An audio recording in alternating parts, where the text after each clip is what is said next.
Welcome to High Infidelity, the best cheating videos on YouTube. If you enjoy this content, remember to subscribe and turn on notifications. Now let's get into the video. Time for me to go. I had a wild ride that ended well. I've been a lurker here for a few years, helping others where I could and reading everyone else's stories to help heal my own. This community is really incredible. I don't believe I'd be where I am now if it weren't for everyone on here, the good and the bad. I'm confident in declaring that my infidelity adventure has come to a conclusion, and I'm ready to move on. If anybody is interested in my little narrative, hardships and ending, please read on. Mostly, I simply need to get this off my chest. Infidelity. My 13-year-old wife, with whom I have a 12-year-old kid, was found to be cheating on me with many people.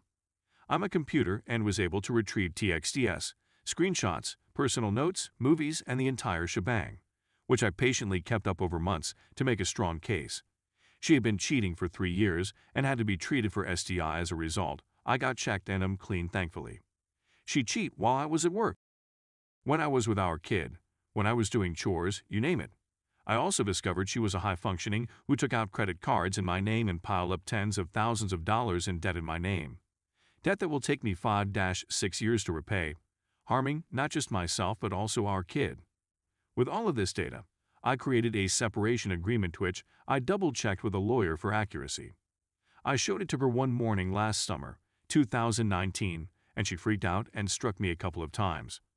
I phoned the police to have her removed from the home. I did not press charges, but the officers did. She had been high on a combination of perks and beer that morning. I provided her with all of the proof, gigabytes of it, later that week, and requested she study and sign the paperwork. She challenged the conditions of the agreement, requesting that I grant her full custody merely so she could get more government funds since she does not work. Fortunately, I had a few strong stances, and I pushed her hard to have this done considering what she's done to my life and the lives of our kid. She consented to sign the document. She ended up with nothing. No alimony, no home, no property. I just upped the amount of child support I was paying.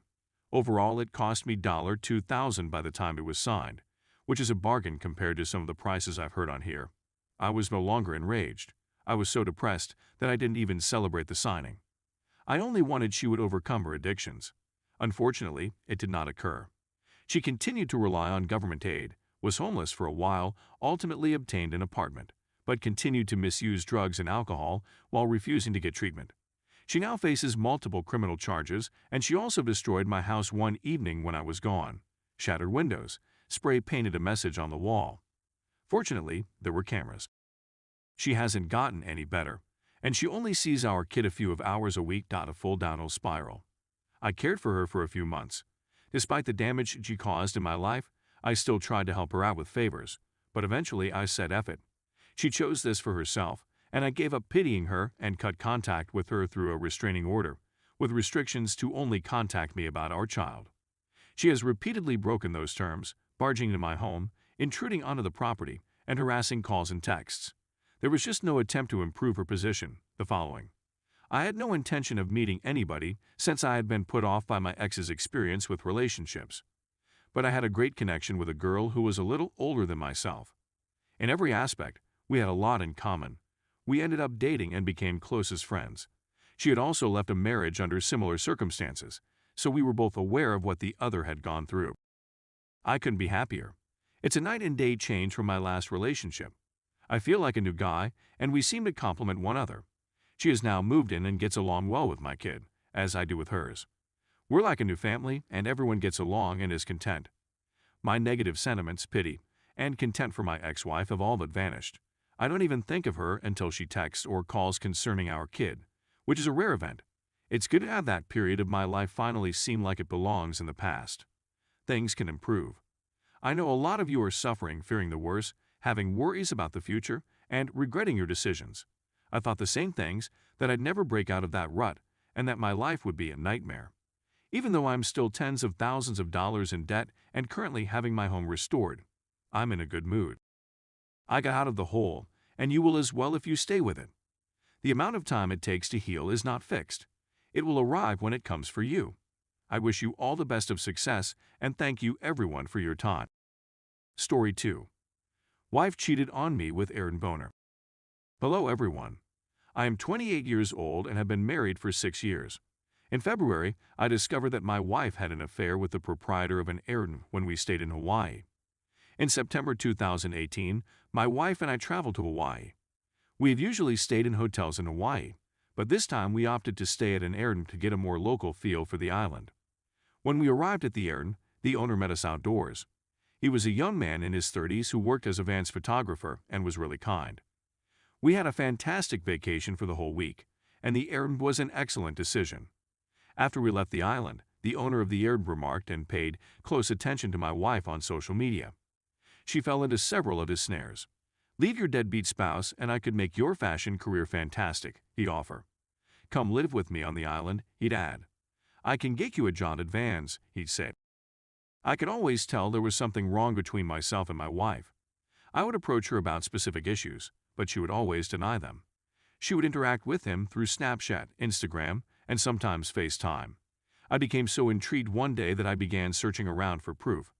I felt awful going behind her back at first, but I felt compelled to do it. I saw an email she sent to a psychic in which she asked the psychic, "Do you see anything with a guy called? He just came into my life." My heart sank the moment I wrote it. I quickly grabbed my phone and texted her the contents of the email. Of course, she denied everything and gave me the runaround, and I believed her. 6 to 10 months passed, but I could always tell something was different. I'd always remember her reaction when I asked her what the email was about, and it gave me a horrible feeling.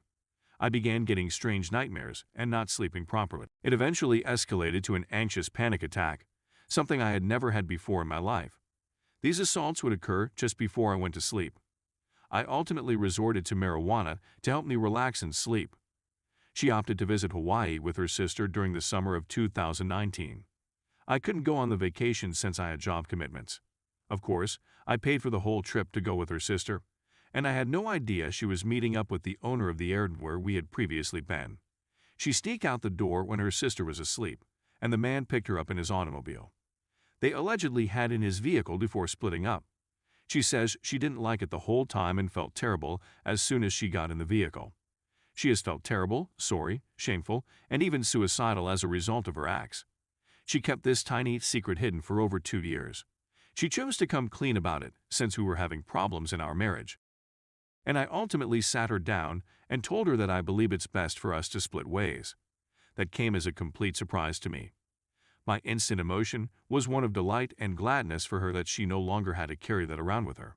All night, I simply held her and we sobbed together. The following several days, and perhaps weeks, were the most difficult. I kept wondering how I hadn't seen this coming. What is it about me that compelled her to pursue another relationship? It's been over 4 months since I found out, and every night before bed, I still feel pain and despair.